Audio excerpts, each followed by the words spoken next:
विचार टीवी वैदिक मूल्यों पर आधारित राष्ट्रीय व सामाजिक चेतना के उद्देश्य से टीवी चैनल शुरू करने की योजना है। विचार टीवी एवं इसके कार्यक्रमों के बारे में अधिक जानकारी के लिए कृपया इसकी वेबसाइट www.vichar.tv पर लॉग ऑन करें।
हम होंगे कामयाब, हम होंगे कामयाब, हम होंगे कामयाब।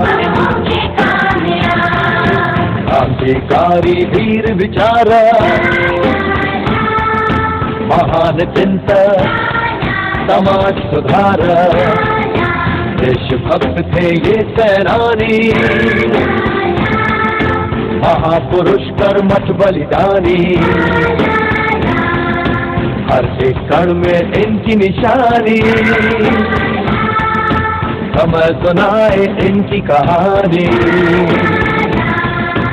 इनके दिखाए पथ पे चलेंगे, जब इनका अनुसरण करेंगे। इनके दिखाए पथ पे चलेंगे, जब इनका अनुसरण करेंगे। तब ही अपने हर देश में, हर एक क्षेत्र के परिवेश में होंगे कामयाब। हम होंगे कामयाब, हम होंगे कामयाब।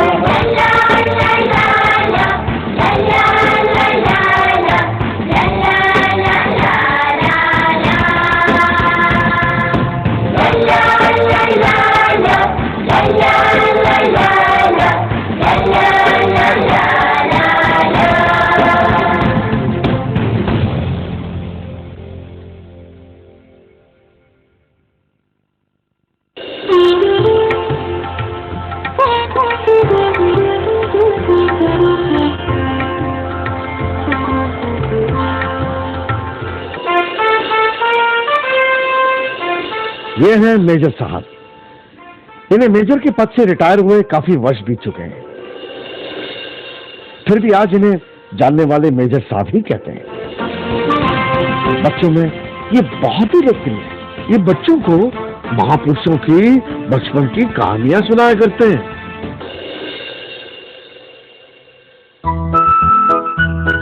तुझे खाने को और कुछ मिला नहीं था क्या? तो हमारी प्ले की किताब खा गया।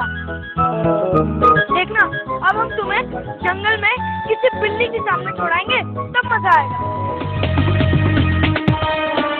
कुणाल, वो देखो मेजर अंकल। अरे कुणाल, मेजर अंकल तो हमारे इधर ही आ रहे हैं। चलो उनसे मिलते हैं। हाँ चलो चलो चलो। नमस्ते नमस्ते। अरे ये मूषक महाराज को जेल खाने में बंद कर कहाँ ले जा रहे हैं आप लोग? मेजर अंकल, हम लोग स्कूल में प्ले खेलने वाले थे और ये जो हमारा नाटक की किताब खा गया, तो हम इसे जंगल की हवा खिलाने ले जा रहे हैं। ओहो, फिर आप लोग वो नाटक, मेरा मतलब है वो प्ले कैसे खेलोगे? इसी बात की तो चिंता है अंकल। इस बदमाश का पेट हमारी मिठाई साबुन खा के नहीं भरा क्या? क्या हमारी नाटक की किताब भी खा गया? इन चूहों को मत कोसो दृष्टि, इनमें इनकी कोई गलती नहीं है। गलती कैसे नहीं है अंकल? खाने वाली चीज तो ये खाता ही है और न खाने वाली चीज भी ये खा लेता है। एक बार एक चूहे ने मेरे स्कूल का जूता भी कुतर दिया था। इनमें चूहों की कोई गलती नहीं होती दृष्टि। अगर वो ऐसा नहीं करें तो फिर वो समय से पहले ही मर जाएंगे। समय से पहले मर जाएंगे? वो कैसे अंकल? चूहे ना खाने वाली चीजों को कुतरते रहते हैं ताकि उनके दांत घिसते रहें और बढ़कर जबड़े के पार ना हो जाए। अगर चूहों ने अपने दांतों को इस तरह से कुतर कर घिसा नहीं तो एक दिन उनके दांत भी उनके जबड़ों को चीर कर बाहर निकल जाएं और इसमें उनकी मौत भी हो सकती है। अब ये बात तो पता लग गई कि आप लोगों को चूहों के दांतों के बारे में नहीं पता था, लेकिन आप लोगों को ये तो पता होगा कि जब कोई जहाज डूबता है तो सबसे पहले कौन भाग जाता है? गुड। और साइंटिस्ट लोग सबसे ज्यादा एक्सपेरिमेंट किस पर करते हैं? Good, very good. अब क्या तुम उस व्यक्ति के बारे में जानते हो जो चूहे की एक छोटी सी घटना के कारण वर्ल्ड में फेमस है? ते महापुरुष कौन थे अंकल? उनके बचपन के बारे में बताइए ना। बताता हूँ, चलो वहां चल के बताता हूँ। Follow me. वे महापुरुष एक बहुत बड़े सन्यासी थे। दुनिया उन्हें महर्षि दयानंद सरस्वती के नाम से जानती है। ये देखो, ये है उनकी फोटो। अरे वाह, कितना बढ़िया फोटो है। अंकल, सुना है इन्होंने समाज के लिए बहुत कुछ किया है। इनके बचपन की घटना पर प्ले खेलने में सचमुच बड़ा मजा आएगा। लेकिन मैंने इनके बारे में कुछ भी नहीं सुना है अंकल। प्लीज बताइए ना, इन्होंने समाज के लिए क्या क्या किया है?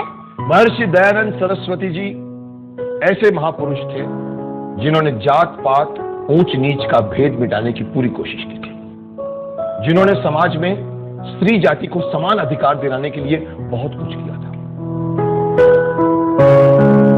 जिन्होंने भोली भाली जनता के मन से अंधविश्वास को हटाने के लिए बहुत कुछ किया था, जिन्होंने बाल विवाह जैसी कुप्रथा को मिटाने का प्रयास किया। बाल विवाह मतलब अंकल?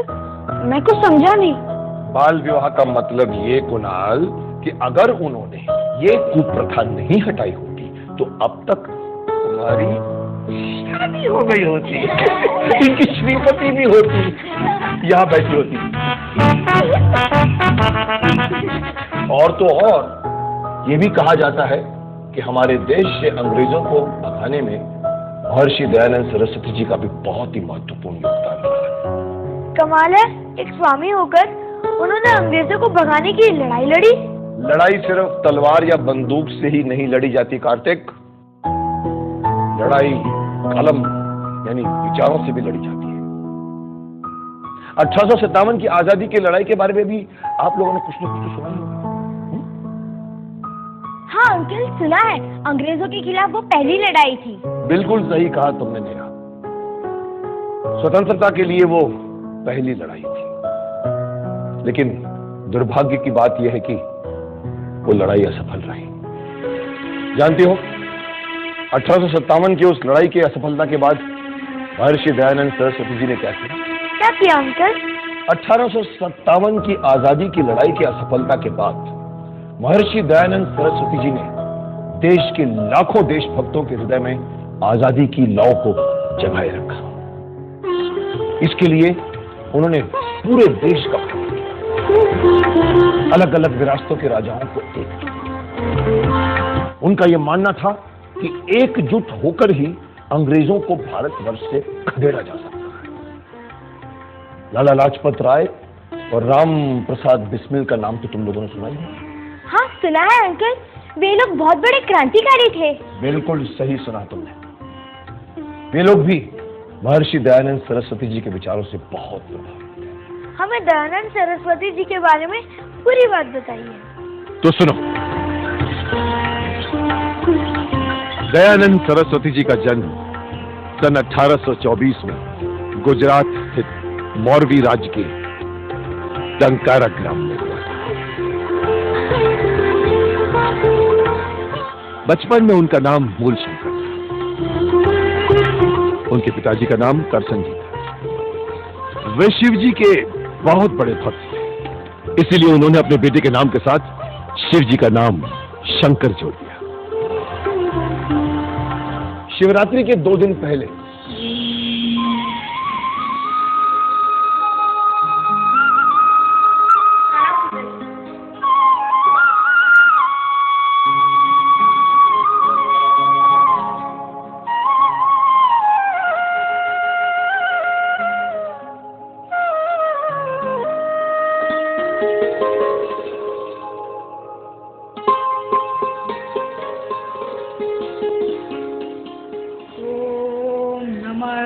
शिवाय। ओम नमः शिवाय। ओम नमः शिवाय। ओम नमः शिवाय। ओम नमः शिवाय। नमस्ते बाबूजी। नमस्ते नमस्ते, बैठो भूरेलाल। क्या बात है, इस बार तुमने हमारे खेत का पूरा अनाज नहीं दिया? कुछ समस्या आ गई बाबूजी। परसों शिवरात्रि है। ओम शिवाय। ओम नमः शिवाय। शिवरात्रि के बाद पहुंचा दूंगा।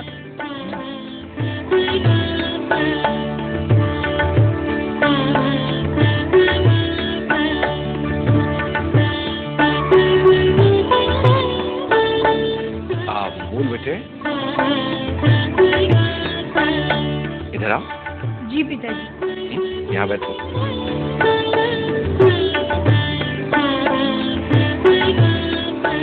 मूल बेटे, इस बार तुम्हें भी शिवरात्रि का व्रत और रात्रि जागरण करना है। मुझे मुझे क्यों पिताजी?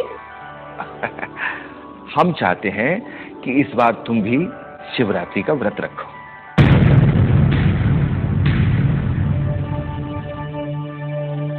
क्या सोचने लगे? क्षमा करें पिताजी, मैं शिवरात्रि का व्रत करूं, पर किस लिए? क्यों पिताजी? भूल बेटे, ये अकारण प्रश्न क्यों कर रहे हो? तुम्हें शिवरात्रि का व्रत रखना है बस। लेकिन क्यों पिताजी? क्योंकि ये हमारी आज्ञा है। आपकी आज्ञा मानकर मैं कुछ भी करने को तैयार हूँ पिताजी, लेकिन व्रत और रात्रि जागरण। क्या तुम एक दिन का उपवास नहीं रख सकते?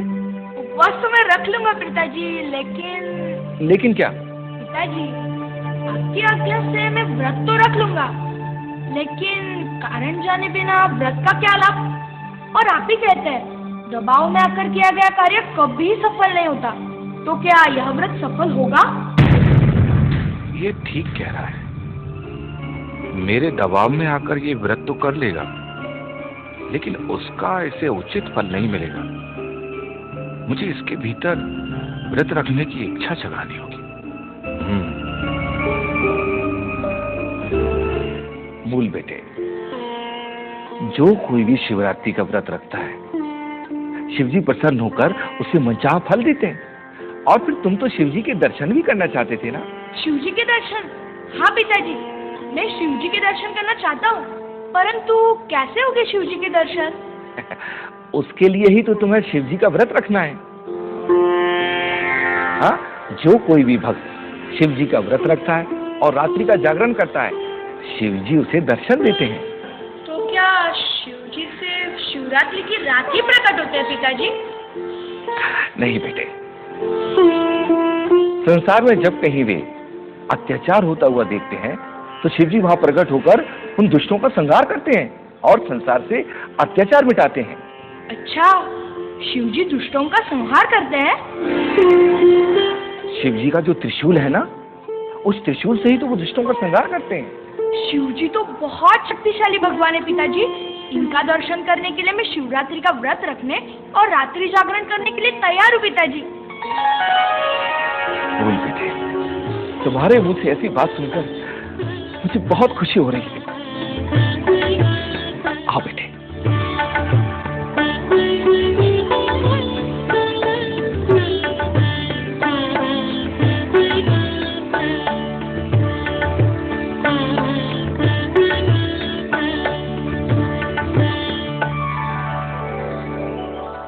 તમારો છોકરો તો બડો તેજદાર है बाबूजी।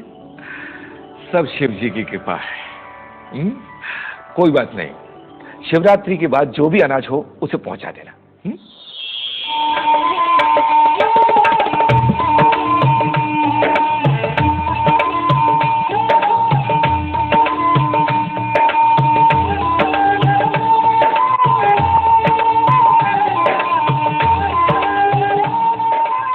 जब उनकी माताजी को पता चला कि उनका बेटा भी महाशिवरात्रि का व्रत रखने वाला है, तो उन्होंने अपने पति से कहा, मूलशंकर बता रहा था कि कल वो भी शिवरात्रि का व्रत रखेगा।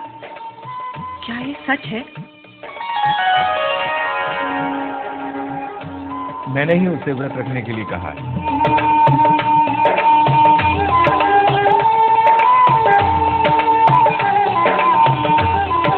क्या इस छोटी आयु में वो कठोर व्रत रख पाएगा?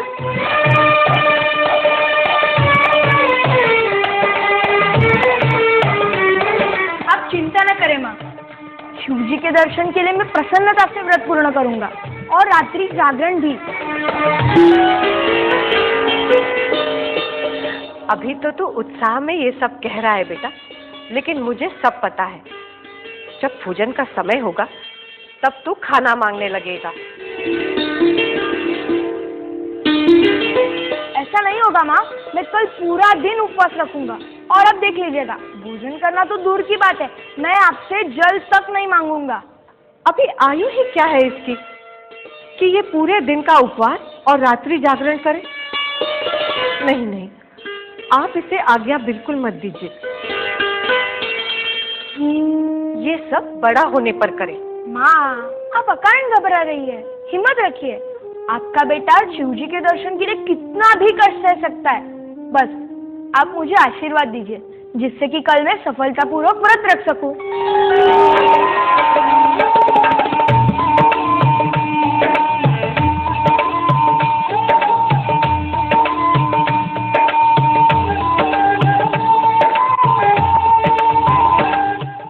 सचमुच जब तक इसे व्रत का कारण मालूम नहीं था, तब तक ये उपवास करने को तैयार ही नहीं था। लेकिन जैसे ही मैंने इसे व्रत का महत्व बतलाया, ये उपवास एवं रात्रि जागरण के लिए तैयार हो गया।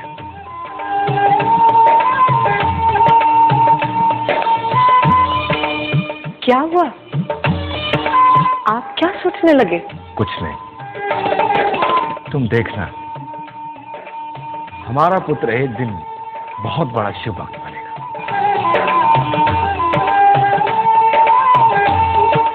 हे प्रभु, हमारे पुत्र पर हमेशा कृपा दृष्टि बनाए रखें।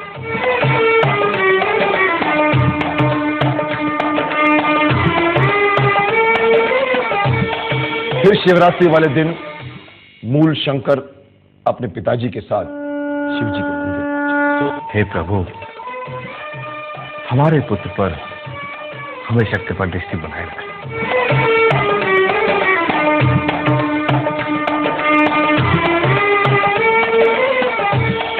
फिर शिवरात्रि वाले दिन मूल शंकर अपने पिताजी के साथ शिव जी के मंदिर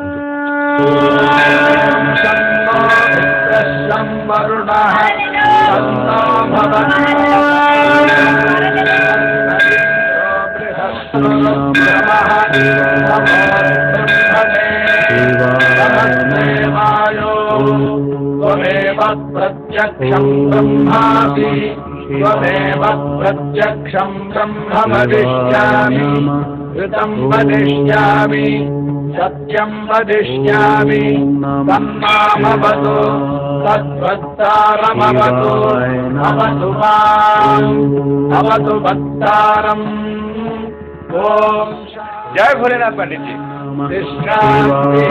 आइए आइए कृष्ण जी।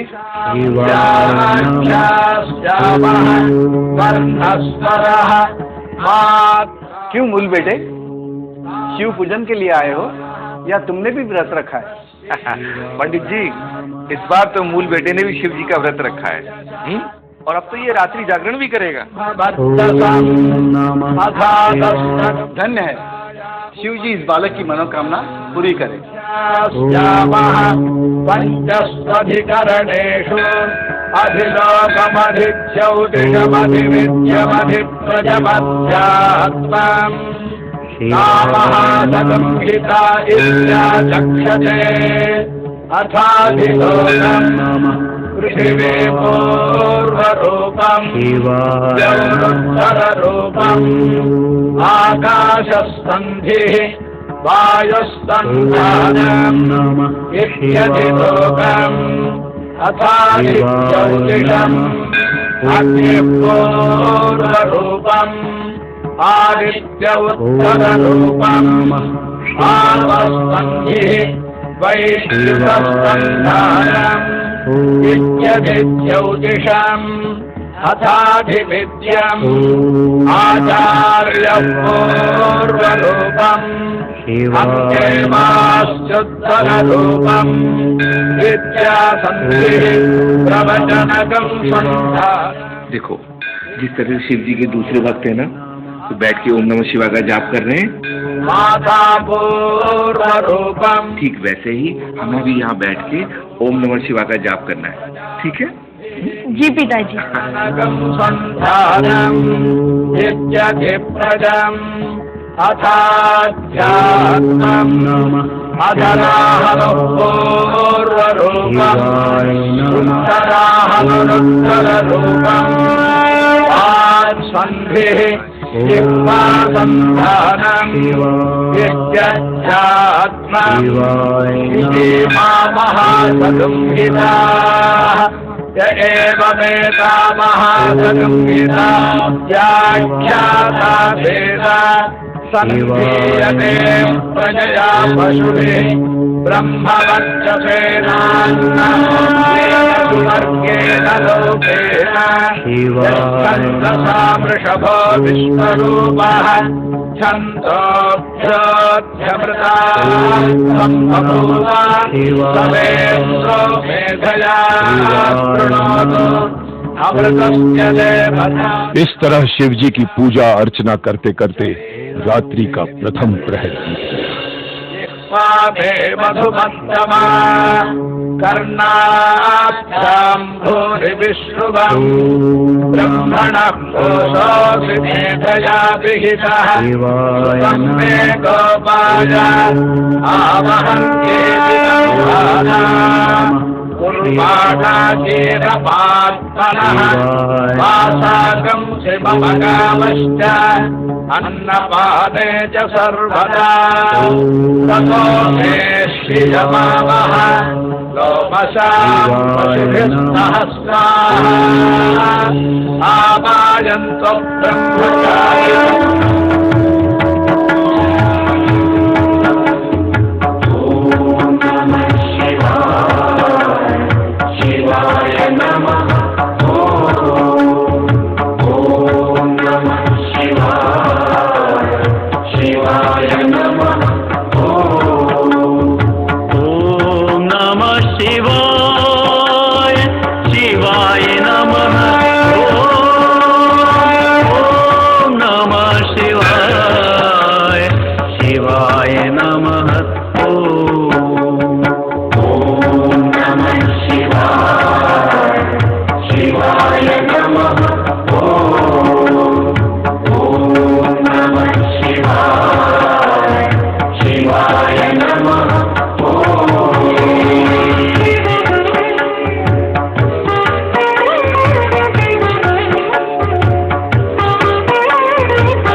शिव पूजा का दूसरा चरण रात्रि जागरण का था। शिवाय। लेकिन जागरण के लिए कुछ ही भक्त बचे रहे। ओम नमः शिवाय। शिवाय नमः। ओम नमः शिवाय। शिवाय नमः। ओम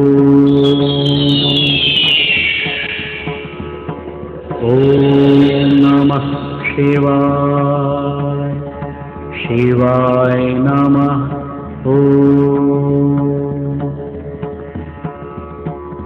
ओम नमः शिवाय। शिवाय नमः। ॐ नमः शिवाय। शिवाय नमः।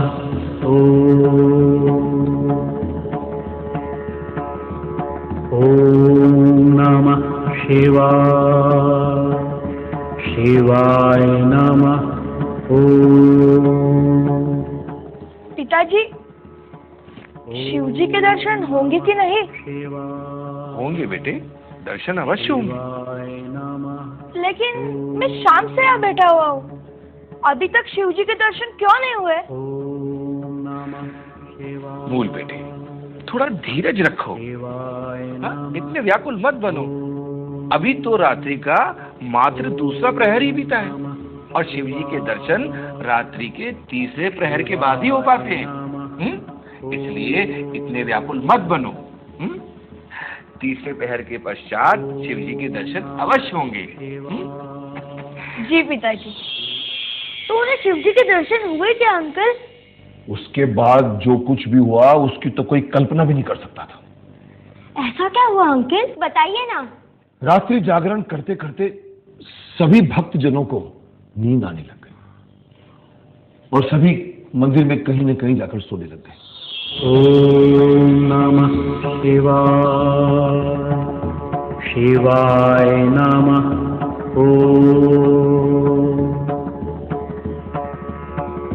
ॐ नमः शिवाय। शिवाय नमः। ॐ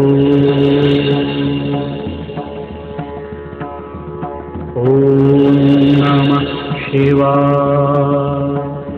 शिवाय नमः।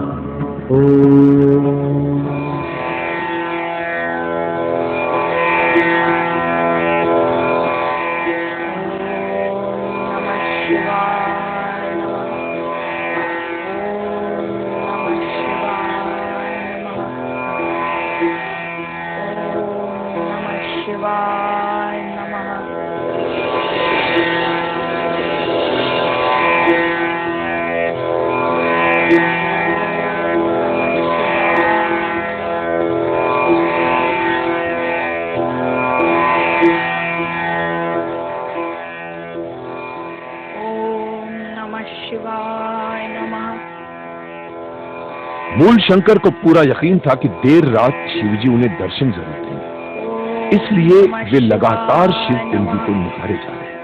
ओम नमः शिवाय।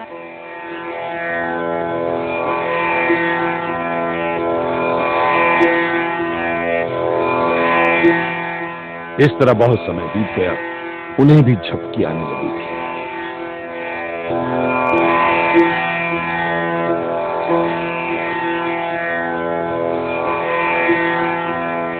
पानी के छींटे मारकर उन्होंने खुद को जगाए रखा।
अब शिव जी किसी भी समय दर्शन दे सकते हैं।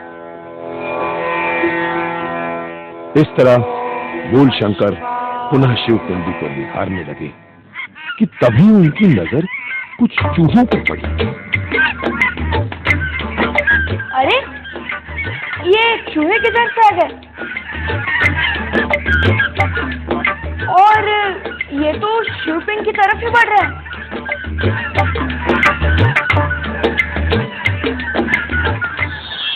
देखते ही देखते चूहे शिव पिंडी के बहुत करीब जा पहुंचे और फिर शिव पिंडी पर चढ़कर उत्पात मचाने लगे।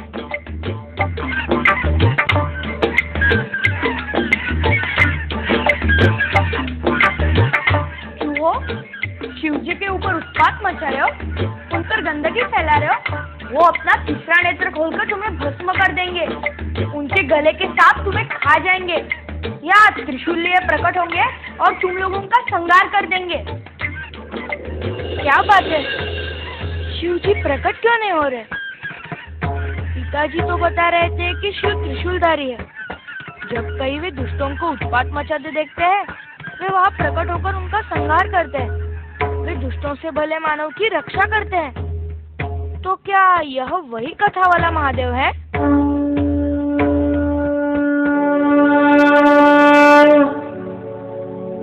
मैंने जिस शिव का किया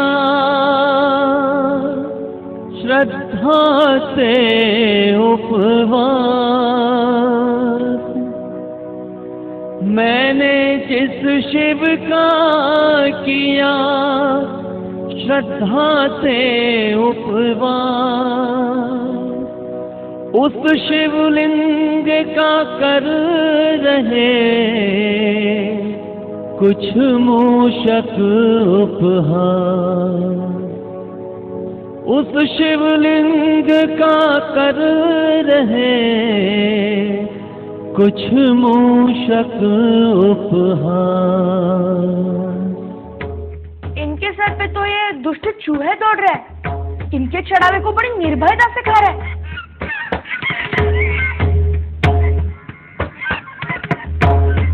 इस शिव में तो इन तुच्छ जीवों को भी भगाने का बल नहीं है। यह कथा वाला शिव कैसा? यह कथा वाला शिव कैसा?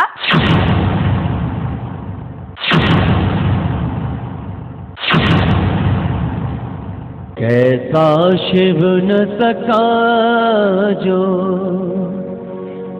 अपनी रक्षा, फिर मैं किस कारण करूं मूरत आगे जा, फिर मैं किस कारण करूं मूरत आगे जा।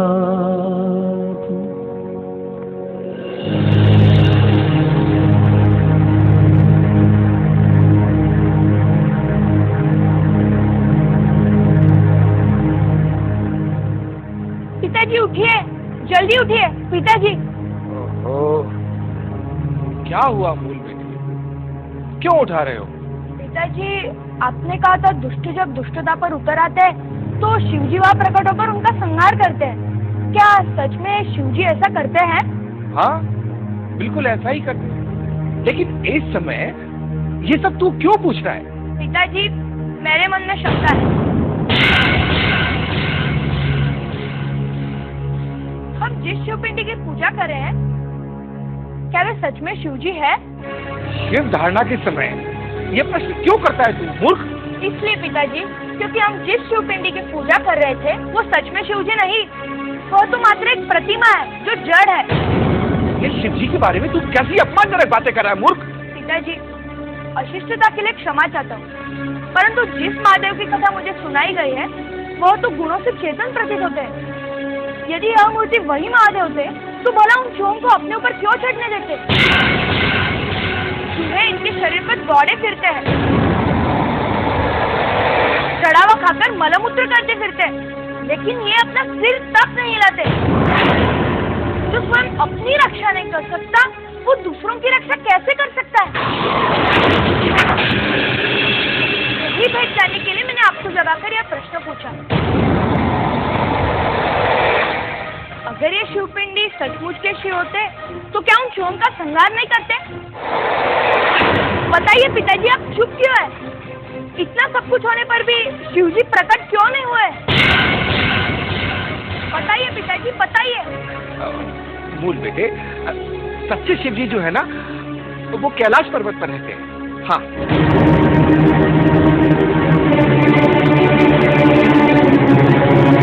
पिताजी, मैंने देखा शिव हार गए और चूहे जीत गए।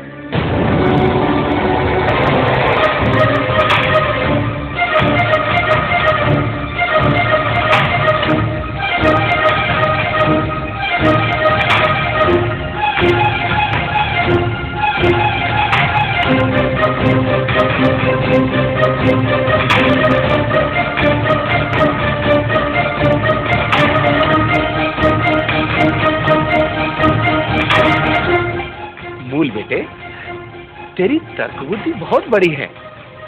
अब ये बात सत्य है कि ये तो शिवजी की मात्र एक मूर्ति है, साक्षात शिवजी नहीं है। ये बात सत्य है।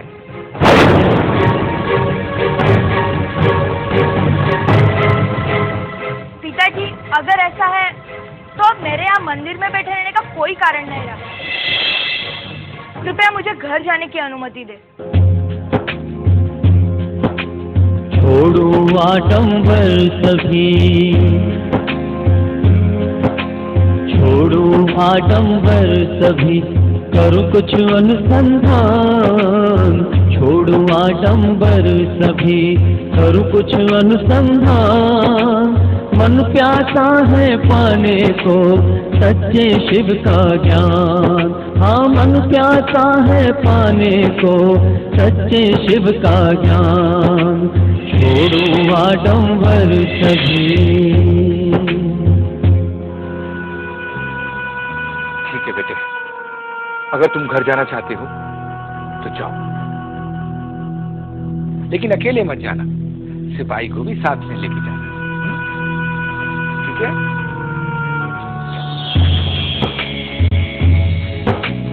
व्रत त्यागने का किया,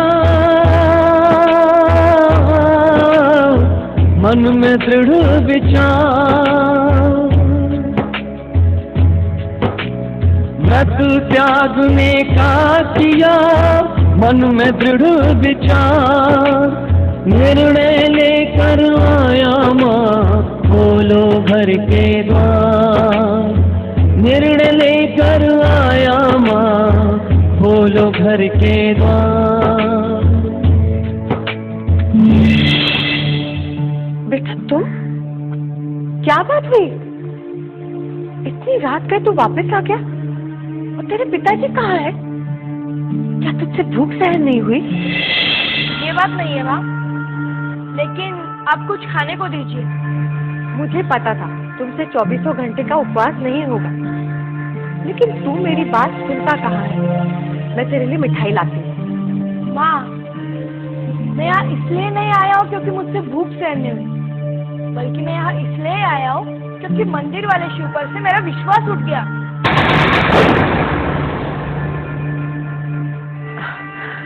मैं जानती हूँ बेटा, तू ये बात इसलिए कह रहा है क्योंकि तुझसे भूख सहन नहीं हुई, लेकिन बेटा चाहे कुछ भी हो जाए, शिव जी के लिए ऐसा नहीं कहते।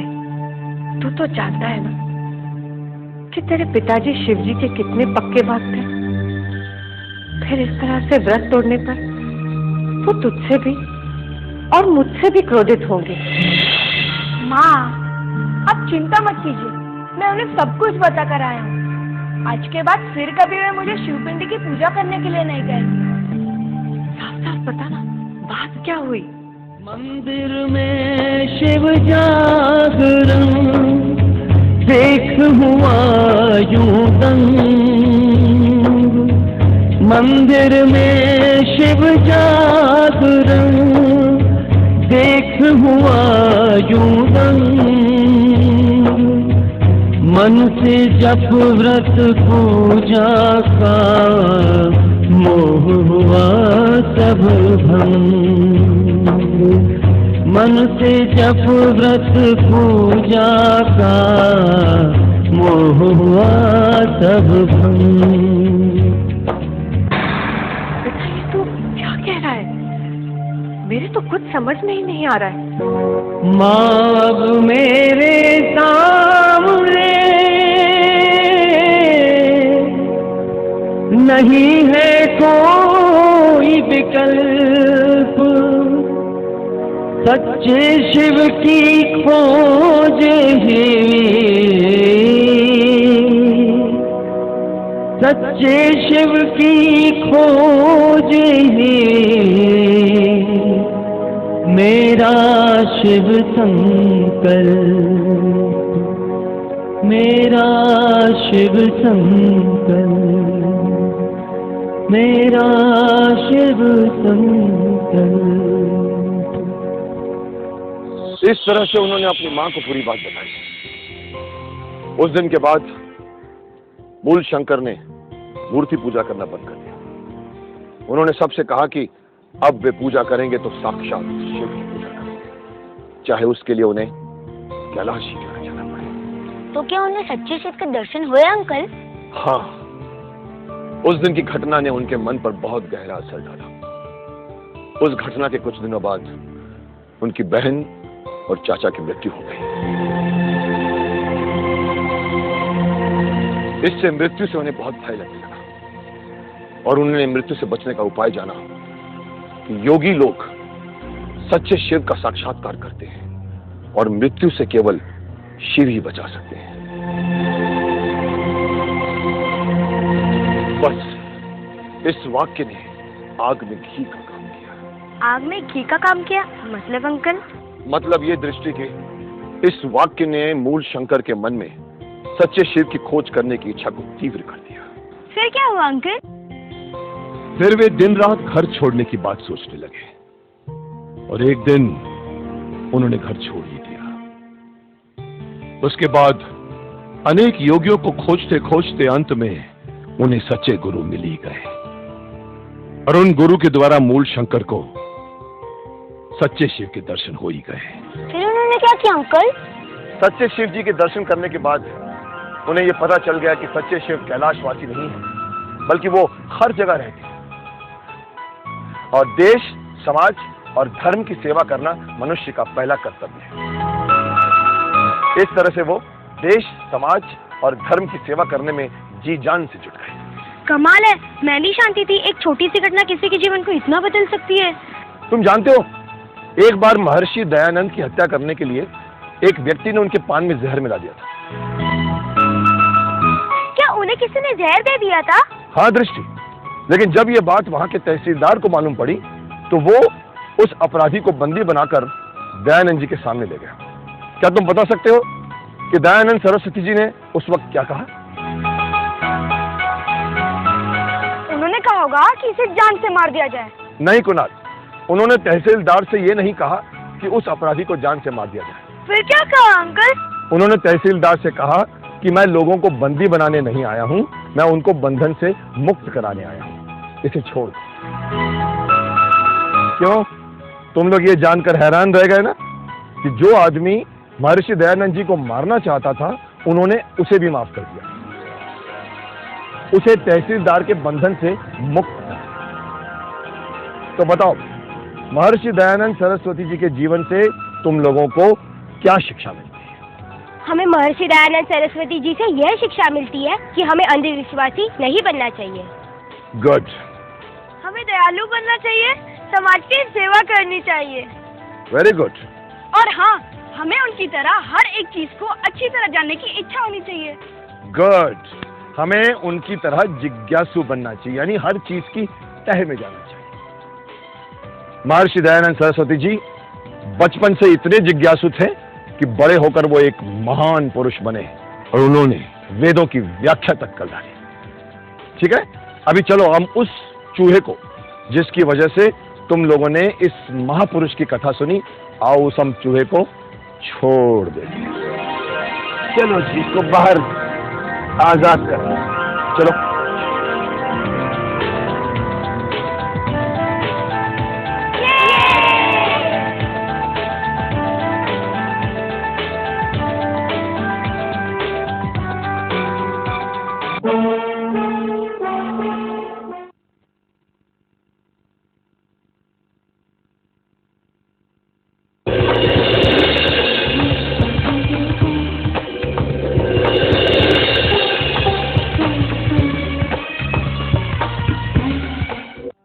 एक सरदार वल्लभ भाई पटेल थे जो बचपन में इतने साहसी और बहादुर थे कि पूछो मत। और एक हमारा रवि है जो इंजेक्शन के नाम से ही डर गया। समझ में नहीं आ रहा ये फोड़ा ठीक कैसे होगा। इसमें समझना क्या शबीर भाई, लोहा गर्म कर दो, भोग दो फोड़े में, ठीक हो जाएगा। आप लोगों को डर लगता है तो ठीक है, मैं खुद अपना फोड़ा फोड़ सकता हूँ।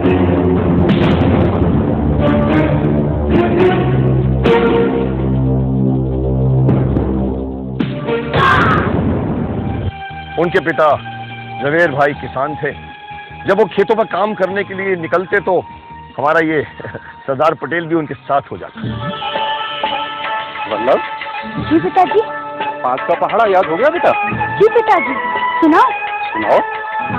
1 5, 5 दूनी 10, 5 तिया 15, 5 चौके 20। अरे वाह, तुमने तो एक ही दिन में 5 का पहाड़ा याद कर लिया। वल्लभ जी से अन्याय सहन नहीं होता था। उनके स्कूल की एक घटना सुनो। मैंने तुम्हें जिस दुकान से किताबें खरीद के लाने के लिए कहा था, तुमने उस दुकान से क्यों नहीं लाया खरीद कर? क्यों खरीदी तुमने? चोरी कर। मास्टर जी की जाति बहुत बढ़ गई है। गुरुजी, हमारे विद्यालय में एक ऐसे शिक्षक है जो हम पर दबाव डालते हैं और कहते हैं हमारी दुकान से पुस्तक खरीदे। तुमने साबित कर दिया, अंततः सत्य की जीत होती है। ये देखो, ये है वल्लभ भाई पटेल जी की फोटो। हम होंगे कामयाब।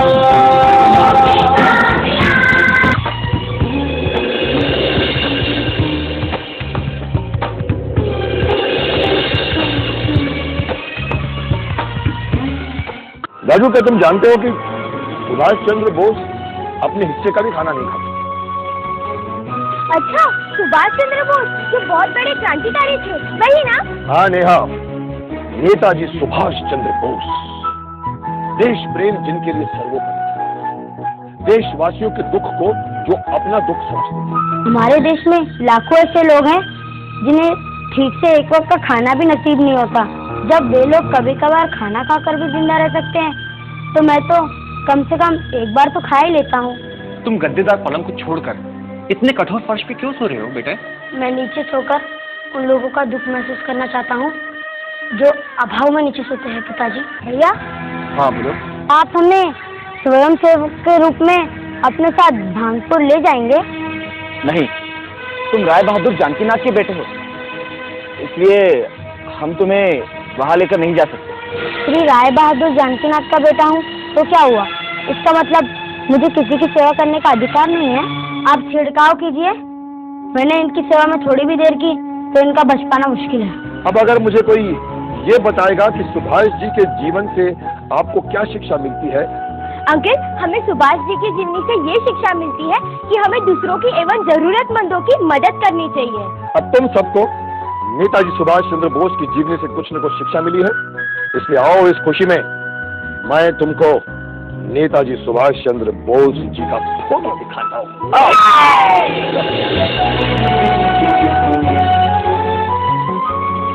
ये देखो, यह है सुभाष चंद्र बोस का फोटो। हम होंगे कामयाब।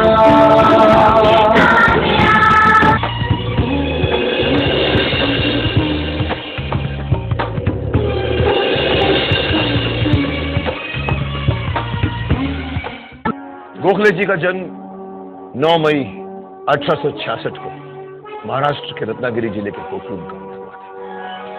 शाबाश गोपाल, तुमने सारे सवाल सही हल किए हैं। मैं तुमसे बहुत प्रसन्न हूँ। इसके लिए मैं तुम्हें पुरस्कार दूंगा।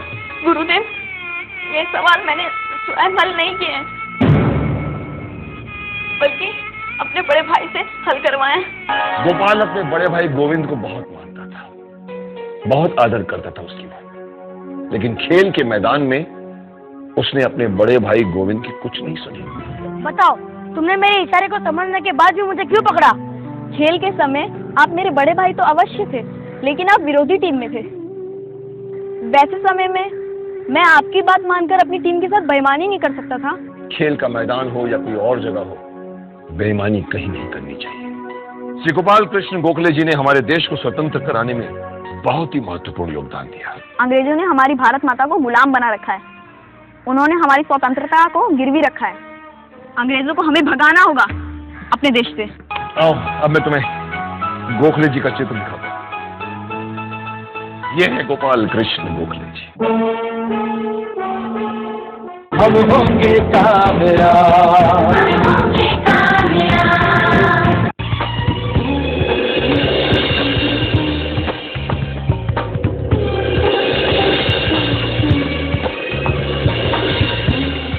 मैं तुम्हें एक ऐसे महापुरुष की कहानी सुनाता हूं जिनके पास न पढ़ने के लिए पर्याप्त पैसे थे, न खाने के लिए 2 वक्त का भोजन। लोग उन्हें तिरस्कार की नजरों से देखते थे, घृणा की नजरों से देखते थे। तुम लोग अछूत हो, तुमने सोच भी कैसे लिया कि तुम्हारे बच्चे को मैं अपने स्कूल में दाखिला दूंगा? अरे तुम्हारी हिम्मत कैसे हुई यहाँ आने की? तुम्हारे आने से हमारा स्कूल अपवित्र हो गया, समझे तुम? अरे ये तो अछूत है, ये यहाँ कैसे आ गया? मुझे प्यास लगी है। प्यास लगी तो हम क्या करें? हम तुम्हें अपना घड़ा छूने नहीं देंगे। वो जगह देख रहे हो? तुम्हारा बेटा उसी जगह बैठकर पढ़ेगा। ना तो वो दूसरे लड़कों को छुएगा और ना दूसरे लड़के उसे छुएंगे। आप मेरे लिए चिंतित ना हो, भले ही मुझे दरवाजे पर बैठकर पढ़ाई करनी पड़े, फिर भी मैं पढ़ूंगा और आपका सपना साकार करूंगा। माँ, मैं पढ़ लिख कर इस लायक बनूंगा कि इस देश के लिए खुद कानून बना सकूं। ये जाति किस भगवान ने बनाई है गुरुजी? मैं उनसे पूछना चाहता हूँ कि उन्होंने जाति बनाकर इंसानों में अंतर क्यों पैदा किया? मैं अछूतों के लिए नया कानून बनाऊंगा। ये जो हमारे देश के लिए कानून बनाया।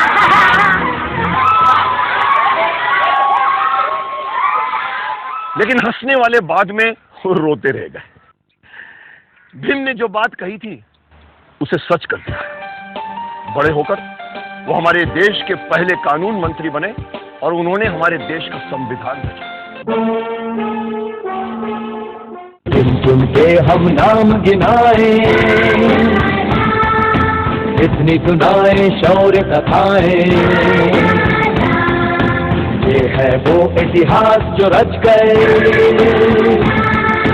चलते समय के दिल में बस गए।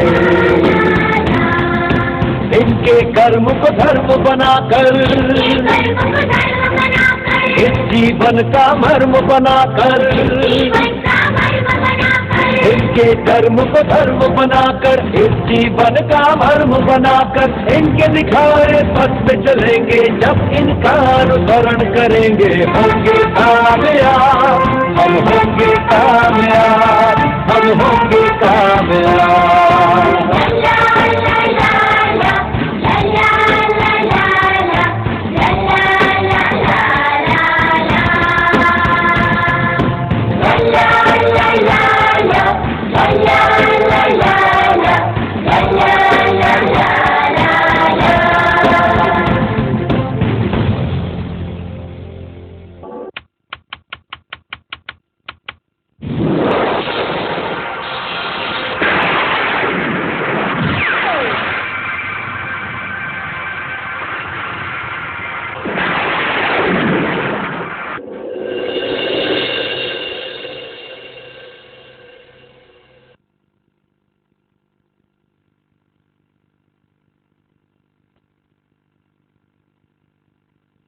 पाठशाला एक ज्ञान मंदिर विचार टीवी का बच्चों के लिए नैतिक मूल्यों पर आधारित पहला धारावाहिक है।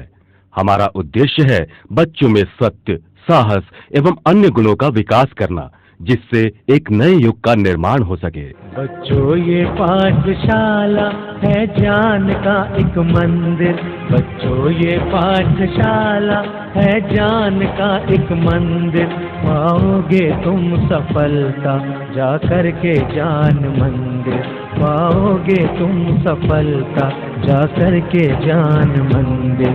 बच्चों ये पाठशाला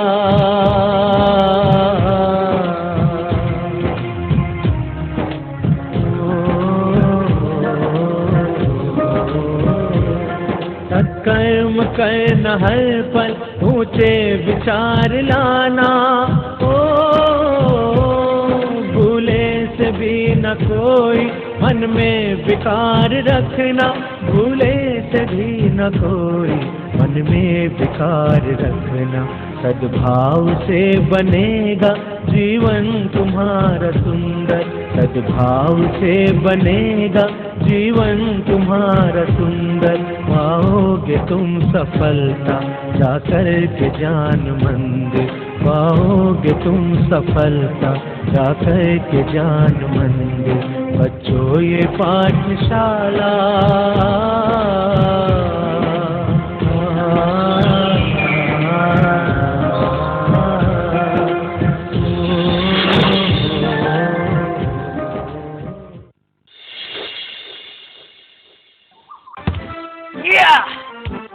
ये है रवि। अब मिलते हैं कृष से। और ये है जनाब यश। ये है गोपाल। इसे देखिए, ये है जय। ये है जनाब देव। अब आपका परिचय करवाते हैं इस ज्ञान मंदिर के प्रिंसिपल से। ये स्टूडेंट्स के पक्के हितैषी हैं। इनका मानना है कि बच्चों के जीवन निर्माण के लिए एजुकेशन के साथ साथ मॉरल एजुकेशन भी बहुत जरूरी है।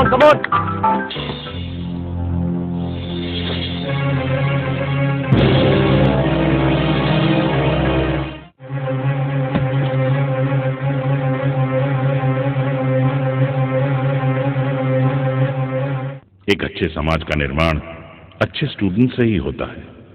इन्हें डिसिप्लिन और एजुकेशन की जरूरत है। माता पिता के बाद एक अच्छा टीचर ही स्टूडेंट्स में सदाचार, बड़ों के प्रति आदर सम्मान की भावना, निर्मल और अनुशासित बनने के गुणों का संचार कर सकता है। किंतु टीचर स्वयं भी इन गुणों का पालन करने वाला होना ही चाहिए। एक ऐसे ही गुरु की जरूरत है हमारे इस ज्ञान मंदिर में। माटी में मैली मैं गिली मैं लथपथ, मुझसे बने मुझ में ही समाए।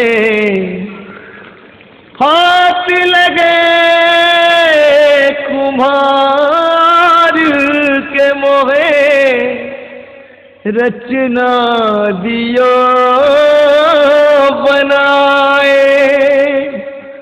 रचना दियो बनाए।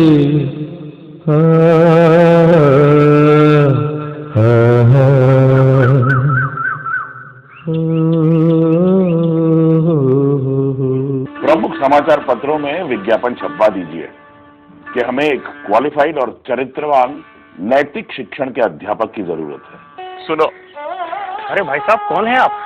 मेरी बेटी की शादी के लिए गहने लेकर जा रहा था, अचानक डाकुओं ने मुझे लूट लिया। मेरी मदद कर बेटा, मुझे अस्पताल ले। 10 बजने में केवल 10 मिनट बाकी है। मैं अगर इसे अस्पताल ले गया तो इंटरव्यू का समय निकल जाएगा। अरे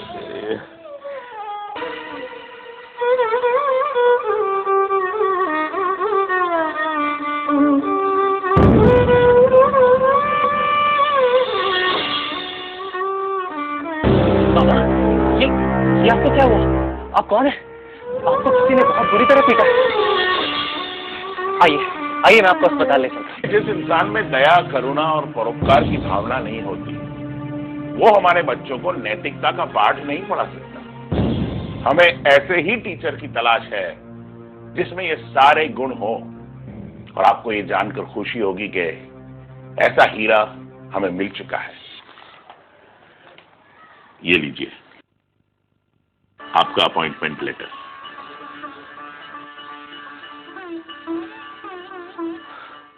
सर, किंतु आपने मेरा इंटरव्यू तो लिया ही नहीं।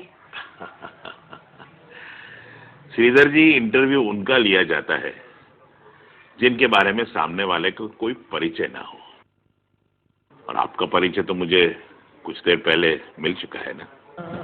श्रीधर सर, आप इस परीक्षा में तो सफल हो गए, परंतु आपकी असली परीक्षा तो अब शुरू होगी। अब देखना यह है कि आप बच्चों को नैतिकता का पाठ पढ़ाने में कहां तक खरे उतरते हैं।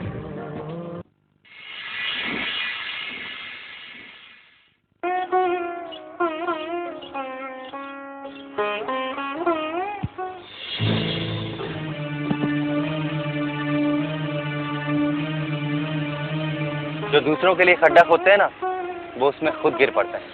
इस पेड़ पर पत्थर लगने के बावजूद ये तुम्हें मीठे फल देता, तो मैं भी एक शिक्षक हूं, मुझे भी तुम्हारा पत्थर लगा है और मैंने तुम्हें ये फल दिया।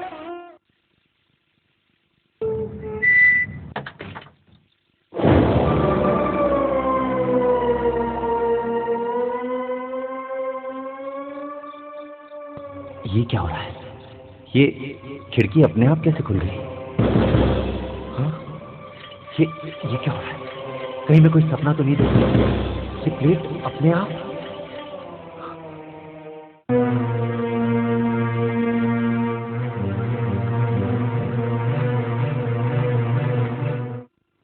कुछ बच्चों ने यूनिट टेस्ट में नकल की है। तुम लोगों को शर्म आनी चाहिए ऐसा करते हुए। ठीक है, चाहे कुछ भी हो जाए, मैं अपने तरीके से उस नकलची को पकड़ कर रहूंगा। बारी बारी करके एक बच्चा आएगा, अपने दाहिने हाथ से इस कुत्ते की पूंछ पकड़ के बोलेगा कि मैंने नकल नहीं की है। मैंने नकल नहीं की। मैंने नकल नहीं की।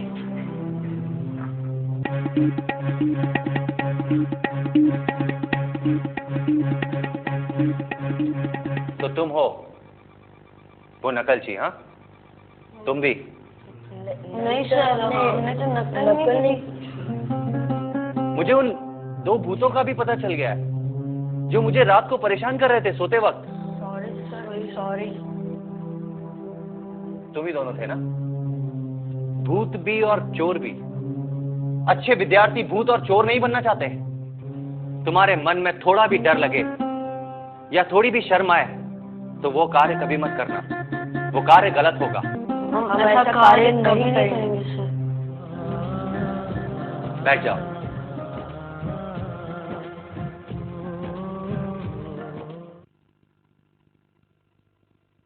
मालती, ये आपका बेटा है? जी साहब, ये मेरा ही बच्चा है। साहब, आप तो जानते हैं हम बहुत गरीब हैं। श्रीधर जी, वैसे तो बहुत मुश्किल है बीच सेमेस्टर में एडमिशन देना, लेकिन आप इतना रेकमेंड कर रहे हैं तो मैं इस बच्चे को एक्स स्टूडेंट के रूप में कक्षा में बैठने की इजाजत दे सकता। और हाँ मालती, हमारे स्कूल में यूनिफॉर्म पहनना बहुत जरूरी है। बच्चे को यूनिफॉर्म पहन के ही क्लास में बैठना पड़ेगा। जी मैं कुछ ना कुछ प्रबंध कर लूंगी सर। कुछ पैसे उधार दे दीजिए। मैंने तेरा और तेरे बेटे का ठेका नहीं ले रखा। गुरु बिना ज्ञान नहीं, किंतु माता बिना संसार नहीं। बच्चों, इस संसार में हम जो सांस ले रहे हैं वो मात्र माँ के कारण है। बस कर माँ, रात बहुत हो गई है। मेरे लिए तुम्हें इतना दुख सहना पड़ रहा है। अब सिलाई बंद कर, वरना मैं कल से श्रीधर सर के पास जाना चाहूँगा।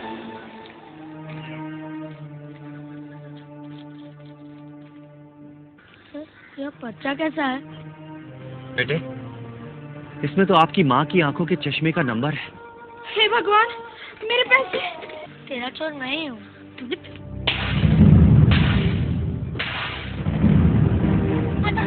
तूने पैसे क्यों निकाले? माँ, मैं तेरे लिए चश्मा बनवा रहा हूँ।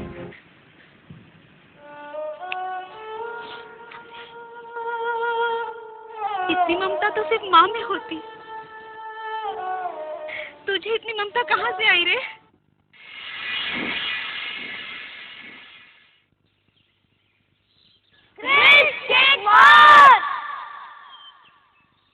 क्रेश किक मार।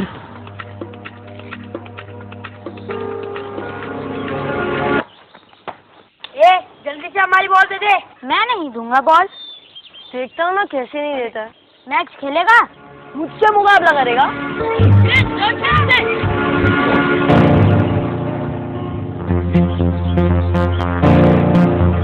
पापा पापा मुझे एक फुटबॉल चाहिए।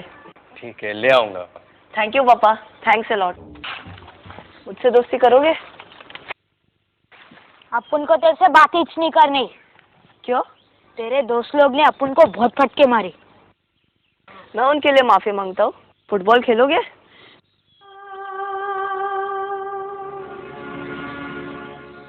तुम पढ़ाई नहीं करते हो? 5वीं तक पढ़ा भी हूँ, पर जब मेरा बापू मर गया तब मेरा स्कूल भी छूट गया। अगर तुम्हें बॉल इतनी पसंद आ गई है तो तुम रख लो। पापा वो फुटबॉल मैंने अपने एक दोस्त को गिफ्ट कर दी है। आपत्ति में जो साथ दे वही सच्चा मित्र होता है। इसी को मित्रता कहते हैं।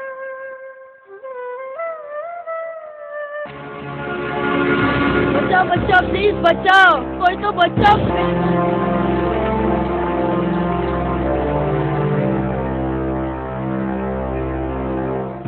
क्रिश, आंखें खोलना क्रिश। मुझे माफ कर दे मेरे मित्र, मैं ही तुझे पहचान नहीं पाया और सोचता था तुझे कैसे परेशान करूं, पर तू मुझसे दोस्ती करेगा ना?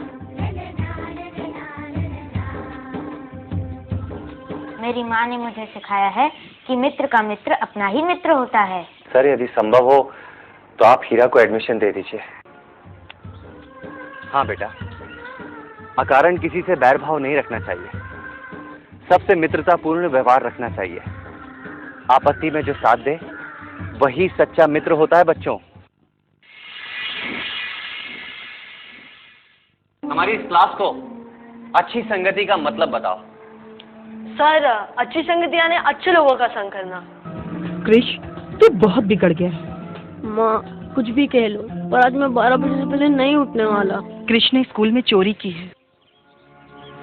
प्रिंसिपल ने उसे सजा भी दी और 2 दिनों से वो स्कूल भी नहीं जा रहा है। महात्मा चाणक्य ने कहा है कि जो विद्यार्थी होते हैं वो सुखार्थी नहीं होते, और जो सुखार्थी होते हैं वो विद्यार्थी नहीं होते। माँ, ये सचमुच बिगड़ गया है। माँ, इससे कहो ज्यादा ना बोले, जबान खींच लूंगा इसकी। लगता है चोर अपने ही घर में।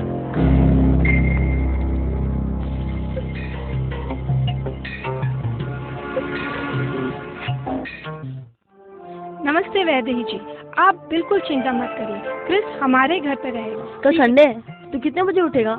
मुझे भी उठा देना। वैसे तो 5:30 बजे उठता हूँ, पर तू आया तो मैं 6 बजे उठ जाऊंगा। अच्छा, तूने नहा भी लिया? हाँ, मैंने नहा लिया। कमाल है, नहा भी लिया।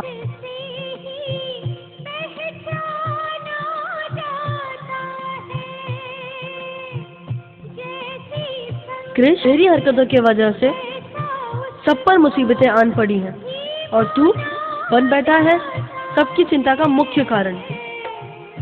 रवि से कुछ सीख कर अपने आप को बदलने का संकल्प कर ले। आज हमें घर की साफ सफाई करनी है और किताबों को ठीक ठीक जगह पर भी रखना है, जिससे तुम्हारी मम्मी खुश हो जाएगी।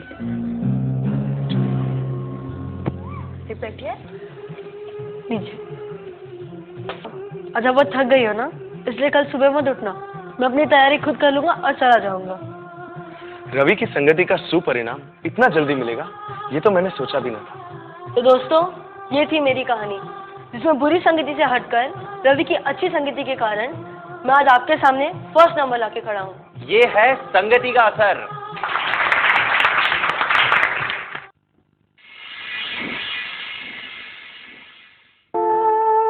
डॉक्टर साहब, ये अचानक हमारे बच्चे बीमार क्यों पड़ने लगे? ऐसा लग रहा है कि कुछ स्ट्रेस और टेंशन की वजह से इनकी बीमारियां होती जा रही हैं। अरे रवि, अपने हॉस्टल के पीछे जो कब्रिस्तान है ना, सुना इसमें एक भूत रहता है। वो रोज रात को निकलता है और जिसने भी उसे देखा वो डर गया, वो बीमार पड़ गया। उस रात इन तीनों ने क्या देखा था? इन तीनों ने भूत देखा था। भूत? जी हाँ, भूत। हॉस्टल में भूत कहाँ है? हॉस्टल में भूत नहीं है, पर पास वाले कब्रिस्तान में भूत है। हाँ, चलो चलो तुम लोग देखते भूत को भी। चलो बेटा, कोई भूत नहीं है, चलो आओ चलो। सर वहाँ देखिए।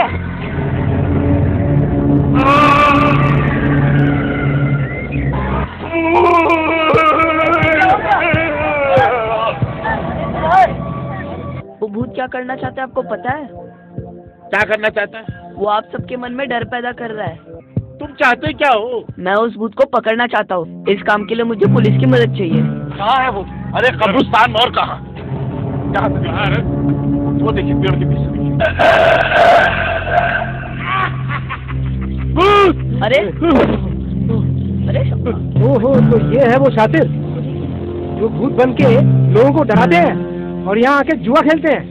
शाबाश बेटा, तुम्हारी वजह से सारा माल पकड़ा गया और केस सॉल्व हो गया। रवि, तुमने अद्भुत साहस का परिचय दिया है।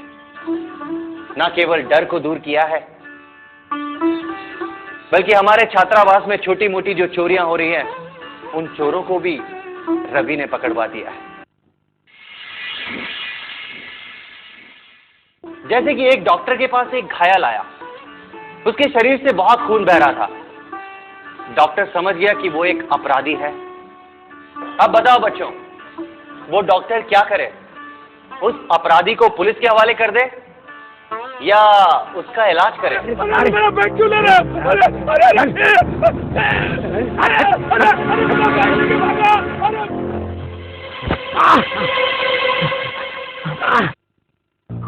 कौन है तुम? चोर जिसके पीछे पुलिस पड़ी है। तुम्हें तो बहुत चोट आई है।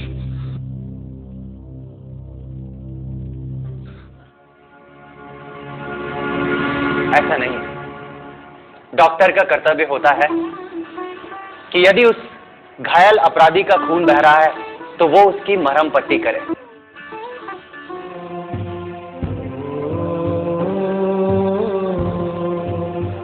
तो तुम एक अच्छे इंसान क्यों नहीं बनते? क्या कह रहा था तू? तेरे पिताजी तुझे डॉक्टर बनाना चाहते हैं? हाँ।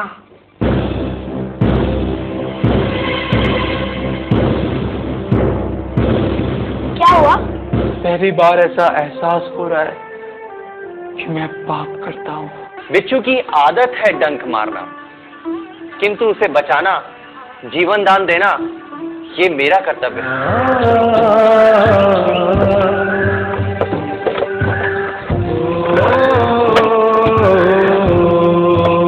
मुझ पर कर्ज है और वो जल्द चुकाना भी है।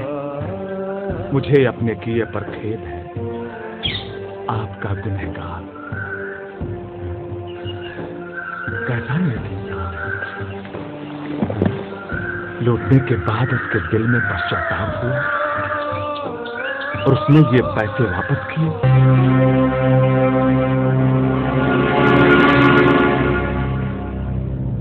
मैं चंदू हूँ, चंदू चोर।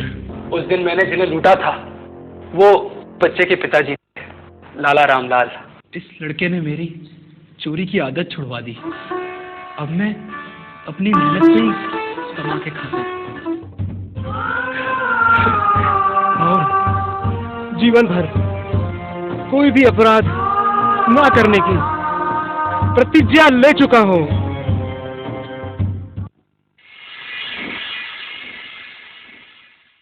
ऐसी कौन सी चीज होती है जो ऊपर से सख्त होती है और अंदर से नर्म होती है? तो नारियल।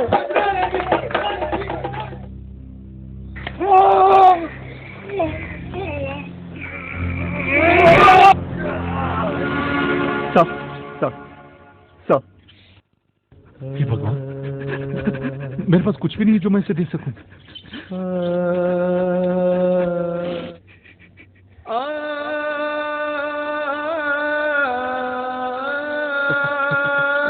भाई, मेरे पास इस स्पर्श के अलावा कुछ भी नहीं जो मैं तुम्हें दे सकूं। तो भैया, पता नहीं पिताजी को क्या हो गया, उनके मुख से आवाज ही नहीं कर रही है।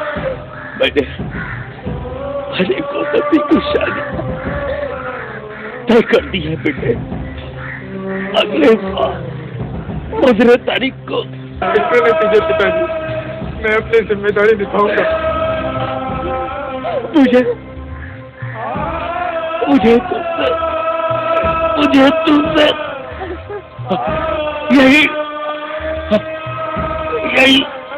सुहेल। पिताजी, 25,000 रुपए? ठाकुराइन, मैं गरीब आदमी हूँ, लोगों को प्याऊ पर पानी पिलाता हूँ। 25,000 रुपए मेरे पास कहाँ से आएंगे? मेरे लिए मत रो भैया, मुझे ब्याह नहीं करना भैया।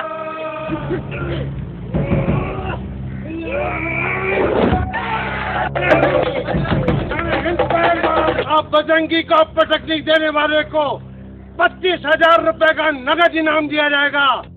मैं लड़ूंगा। क्यों अपनी जान देना चाहता है? उस्ताद जी, मरना तो वैसे भी 25,000 जो जीतने हैं।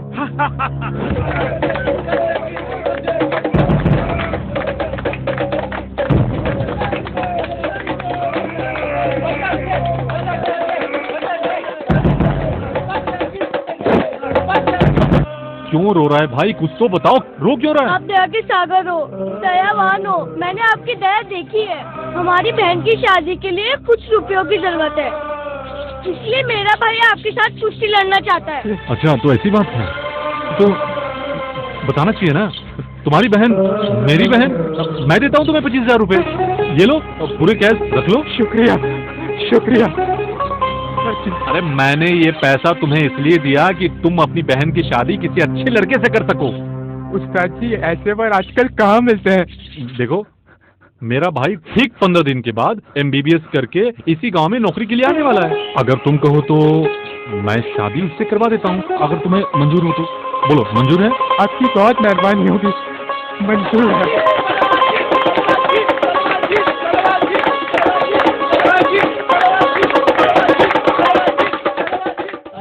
बच्चों ये पाठशाला है ज्ञान का एक मंदिर। बच्चों ये पाठशाला है ज्ञान का एक मंदिर। पाओगे तुम सफलता जा कर के ज्ञान मंदिर। पाओगे तुम सफलता जा कर के ज्ञान मंदिर। बच्चों ये पाठशाला।